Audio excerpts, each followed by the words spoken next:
ભગવાન શ્રી સ્વામિનારાયણના ભક્ત રત્નો. મોરબીના દેદલ ભક્ત. દેદલ ભક્ત મોરબી ઠાકોરના દરબારી ચારણ કવિ હતા. તેમને બ્રહ્માનંદ સ્વામીનો યોગ થયો અને સ્વામી તેમને ગઢડે શ્રીહરિના દર્શન કરવા લઈ ગયા. શ્રીહરિના પ્રથમ દર્શને જ દેદલ ભક્તનું ચિત્ત એ સલુણા શ્યામની મૂર્તિમાં ચોંટી ગયું. એ જ પળે તેમણે સત્સંગી થવાનો નિર્ણય કરી લીધો. એમની વિનંતીથી શ્રીહરિએ તેમને વર્તમાન ધરાવી કંઠી બાંધી. સત્સંગી થયા એટલે દેદલ ભક્તે ઉદ્ધવ સંપ્રદાયના તિલક ચાંદલો કરવાનું ચાલુ કર્યું.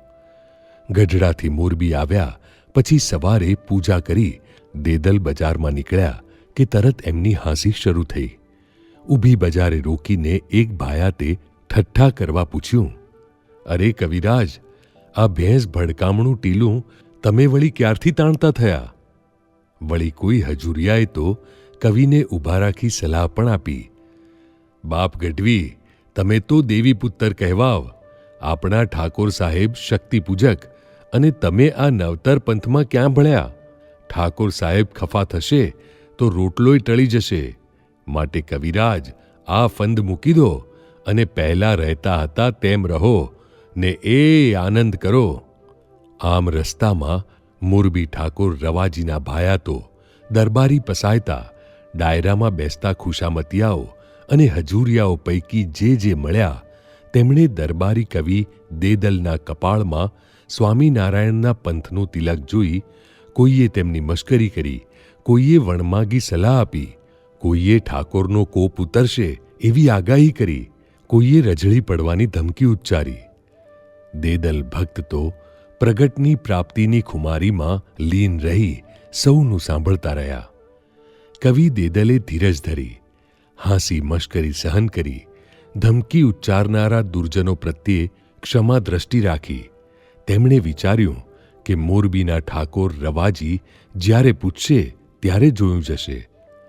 કવિ દેદલે સ્વામિનારાયણ સંપ્રદાય ગ્રહણ કર્યો છે તે વાત ઠાકોરના પસાયતાઓ, દરબારી હજુરિયાઓ અને ડાયરાના ખુશામતિયાઓએ ઠાકોર રવાજીના કાને મીઠું મરચું ભભરાવીને નાખી. કવિ દેદલ હવે ડાયરામાં કસુંબો પણ નહીં લે અને કસુંબો લીધા વગરના ગઢવીની કવિતાઓ અને વાતોમાં પણ શી મજા આવે? એવી વિચારસરણી ધરાવતા ઠાકોરના ભાયાતોને પણ હવે ભક્ત બનેલા દેદલનું મોરબી દરબારમાં સ્થાન નથી એવું લાગ્યું. આ વાત તેમણે પણ ઠાકોર રવાજીને કરી. ચારેય તરફથી ભક્ત કવિ દેદલની વિરુદ્ધ આવી ભંભેરણી થવાથી ઠાકોર રવાજી પણ ઉશ્કેરાયા. એક દિવસે ઠાકોર રવાજીનો દરબાર ભરાયો ત્યારે સ્વામિનારાયણ સંપ્રદાયનો તિલક ચાંદલો કરીને કવિ દેદલ જેવા દરબારમાં પ્રવેશ્યા તેવી જ ચણભણ શરૂ થઈ ગઈ.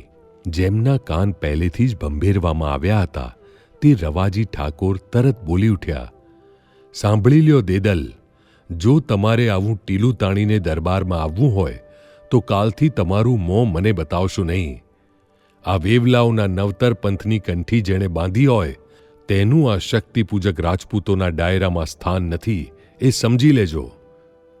કવિ દેદલ સમજી ગયા કે ભાયાતો અને હજુરિયાઓએ ઠાકોરના કાન બરાબર ભંભેર્યા છે.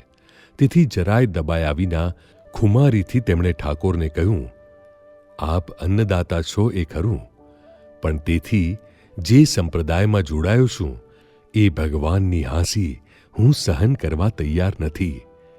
ભગવાન સ્વામિનારાયણ મારા ઈષ્ટદેવ છે અને એના તિલક કંઠી મારા પ્રાણ કરતાંય મને વધુ પ્રિય છે.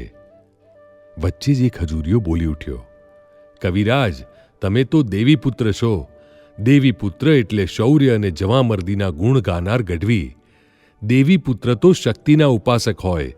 શક્તિ માતા સિવાય એના કોઈ બીજા ઈષ્ટદેવતા ન હોઈ શકે. ઠાકોર સાહેબ તમારા હિતની વાત કરે છે. તમે બચરવાળ છો. મોટા કુટુંબ કબીલાના ભરણપોષણની તમારે માથે જવાબદારી છે. ઠાકોર સાહેબ આપણા સૌના અન્નદાતા છે. એમની ખફગી વોરીને શું લાભ તમને મળશે? માટે માની જાઓ અને તમારી કંઠી તોડી નાખો અને તિલક ભૂંસી નાખો. આ ગર્ભિત ધમકીને સ્પષ્ટ કરતાં ઠાકોર રવાજીએ કહ્યું, જુઓ ગઢવી, તમને રાજકવિ પદે સ્થાપીને અહીં આશરો આપ્યો છે. ગઢવીનો ધર્મ દુશ્મન સામે રણે ચડવા, રાજપૂતોને શુરાતન ચડાવવાનો, ડાયરામાં અમારા ને અમારા વડવાઓના શૌર્યના ગુણગાન ગાવાનો. કવિનો ધર્મ પ્રેરણામૂર્તિ બનવાનો.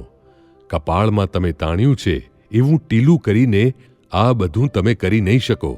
એટલે જો તમારે સ્વામિનારાયણનો પંથ છોડવો ન હોય તો રાજકવિનો હોદ્દો અને મોરબી રાજ્ય બંનેને છોડવા પડશે. ઠાકોર સાહેબ, મારી કવિ તરીકેની ફરજોને હું કયો ધર્મ પાળું છું એની સાથે કોઈ સંબંધ નથી. આપના હજુરિયાઓની કાન ભંભેરણીથી દોરવાઈ જઈ મારી અંગત ધાર્મિક માન્યતામાં તમારે હસ્તક્ષેપ ન કરવો જોઈએ. તેમ છતાં તમે જે સજા કરશો તે હું સહન કરવા તૈયાર છું. પણ આ તિલક અને આ કંઠી તો પ્રાણ જાય તો પણ છોડવા તૈયાર નથી. કવિ દેદલે નિર્ભયપણે જવાબ આપ્યો. પોતાના ભાટચારણના આવા ખુમારી ભર્યા બોલ સાંભળી રવાજી ઠાકોરને રૂંવાડે રૂંવાડે ક્રોધ વ્યાપી ગયો. તેણે સત્તાના તોરથી હુકમ સંભળાવ્યો. તો ગઢવી, સાંભળી લ્યો. મારા હુકમનો અનાદર કરનાર બીજો કોઈ હોત તો મેં એનું માથું તલવારના ઝાટકાથી ઉડાડી દીધું હોત. પણ તમે ચારણ છો, દેવી પુત્ર છો, અને હું રજપૂત છું, તેથી લાચાર છું કે તેમ કરી શકતો નથી. તમારે મારી આજ્ઞા ન જ પાળવી હોય તો આવતીકાલે દી ઉગ્યા પહેલાં મોરબી છોડી જજો. જેવો હુકમ કહીને તરત જ ભક્ત દેદલ મોરબી ઠાકોર રવાજીને પ્રણામ કરીને દરબાર છોડી ગયા. ઘેર આવીને દેદલ વિચાર કરે છે, વાહ મારા મહારાજ, તમારી લીલા અજબ છે. તમારી મરજી વિના કોઈથી સૂકું તરણુંય તોડી શકાતું નથી. આ રવાજી ઠાકોરે વાત વાતમાં મારી આજીવિકા તોડી નાખી. એમાંય તમારો કોઈ શુભ સંકેત હશે. તેમણે પોતાને માથે આવી પડેલી આવી અણધારી આફતમાંથી ઉગારવા શ્રી હરિની અશ્રુભીની આંખે પ્રાર્થના શરૂ કરી. હે હરિ, હે પ્રભુ, હે શરણાગત પ્રતિપાલક, હે દીનબંધુ, હે દયા સિંધુ, હે શ્રીજી મહારાજ, તમે ભીડ વખતે ભક્તોની લાજ રાખી છે. જો મારે કાલે સવારે મોરબી છોડવું પડશે તો મારા ભેળી તમારી પણ લાજ જશે. રાતોરાત ઉચાળા ભરવા એ પણ સહેલું નથી. હવે તમે આમાંથી માર્ગ બતાવો અને મારી લાજ રાખો. ભક્ત દેદલના હૈયામાંથી નીકળેલો આ આર્તનાદ શ્રીહરિએ સાંભળ્યો અને તેમણે માળિયાના ઠાકોર મોડજીને તે જ રાતે સ્વપ્નમાં દર્શન આપી કહ્યું, ઠાકોર, મારો ભક્ત દેદલ મોરબીમાં મુસીબતમાં મુકાયો છે. મોરબી ઠાકોરે તેને એકાએક મોરબી છોડી જવાનો હુકમ કર્યો છે. માટે તમે તમારા રાજ્યમાં મારા ભક્તને આશરો આપો અને તમારા રાજ્યમાં એને લઈ આવવા અત્યારે ને અત્યારે ગાડા રવાના કરો. માળિયાના ઠાકોર મોડજીએ મધરાતે 4 ગાડા જોડાવી મોરબી રવાના કર્યા. બીજે દિવસે વહેલી પરોઢે 4 ગાડા દેદલના ઘર પાસે આવીને ઊભા રહ્યા. ગાડા ખેડૂએ આવીને હાકલ પાડી, એ દેદલ ભગત, હાલો ગાડા તૈયાર છે, તમારો સરસામાન ભરવા માંડો. હજુ તો પૂજા કરીને ભક્ત દેદલ ઉઠ્યા ત્યાં તો ગાડા ખેડૂની હાકલ સાંભળી. ઘરની બહાર આવીને જુએ છે તો 4 ગાડા આંગણે આવીને ઊભેલા દેખાયા. વાહ પ્રભુ, તમે તમારું બિરુદ પાળ્યું ખરું. ગાડા ક્યાંથી આવ્યા, કોણે મોકલ્યા, એ પૂછપરછ પરથી જ્યારે દેદલ ભક્તે જાણ્યું કે ગાડા માળિયાના ઠાકોર મોડજીએ મોકલ્યા છે, ત્યારે તેમના આશ્ચર્યનો પાર રહ્યો નહીં. શ્રીહરિની આવી કૃપા અનુભવી તેમના આનંદનો પણ પાર રહ્યો નહીં. 2 ગાડામાં ઉચાળા ભર્યા અને 2 ગાડામાં પોતાના કુટુંબ કબીલાને બેસાડ્યા. 4 ગાડાએ માળિયાનો રસ્તો પકડ્યો. માળિયા ઠાકોર મોડજીએ દેવીપુત્ર દેદલનું ભાવભીનું સ્વાગત કર્યું અને એક ઓસરીમાં 4 ઓરડાવાળા ડેલીબંધ મકાનમાં ઉતારો આપ્યો. તે જ દિવસે માળિયા ઠાકોરે દરબાર ભરીને ભક્ત દેદલનો સત્કાર કરી રાજકવિ તરીકે નિમણૂક કરી 500 રૂપિયા પગાર, દર વર્ષે 5 કળશી અનાજ તેમજ ગઢવીના પશુધન માટે પૂરતો ઘાસચારો એ પ્રમાણે વર્ષાસન બાંધી આપ્યું. આવા અદ્ભુત પરચાની વાત સાંભળી મોરબીના રવાજી ઠાકોરને પશ્ચાતાપ થયો અને તેને પણ ભગવાન સ્વામિનારાયણનો મહિમા સમજાયો. દેદલ જેવા ટેકીલા ભક્ત અને ખુમારીવાળા સત્યનિષ્ઠ કવિની વગર વાંકે પોતાના રાજ્યમાંથી એકાએક હકાલપટ્ટી કરી તેનો પસ્તાવો થયો. બીજે જ દિવસે મોરબી ઠાકોર રવાજી માળિયા ઠાકોર મોડજીના મહેમાન બન્યા અને ભર્યા દરબારમાં રવાજી ઠાકોરે દેદલ ભક્તની માફી માંગી તેમજ ફરી મોરબીના રાજકવિ તરીકે મોરબી આવવા આજીજી કરી. મોડજી ઠાકોરે મનામણા કરીને દેદલને રવાજી ઠાકોર સાથે મોરબી મોકલ્યા. મોરબીમાં પરત આવ્યા બાદ તરત જ રવાજી ઠાકોરે ભક્ત દેદલને રાજકવિ તરીકે સ્થાપી માળિયા ઠાકોર જેટલું જ વર્ષાસન બાંધી આપ્યું.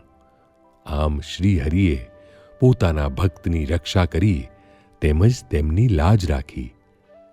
નોંધ: દેદલ ભક્ત વિશે એક ચારણ કવિએ લખ્યું છે: ગામ દામથી નહીં ગળ્યો દેદલ તોળો દલ, કંઠી કારણ કોપિયો રાજા વે રણમલ. હરિ કારણ હદ પાર હુઓ કંઠી તોડણ કજ્જ, સુપને સહજાનંદ કહે ભૂપ ગ્રહિતે ભજ. પ્રભાતે કવ પ્રેમથી દેદલ ભક્ત દહીંવાણ, સુમર્યો સહજાનંદ શરણ ભૂપ મોડ કળભાણ. સહજાનંદની શાનથી રીજ્યો ફરી અમાલ, દેદલ ભક્તને માન દઈ પાસ રખ્યો પ્રતિપાળ. આવી વધુ કથા સાંભળવા શ્રવણમાલા ચેનલને સબસ્ક્રાઇબ કરો.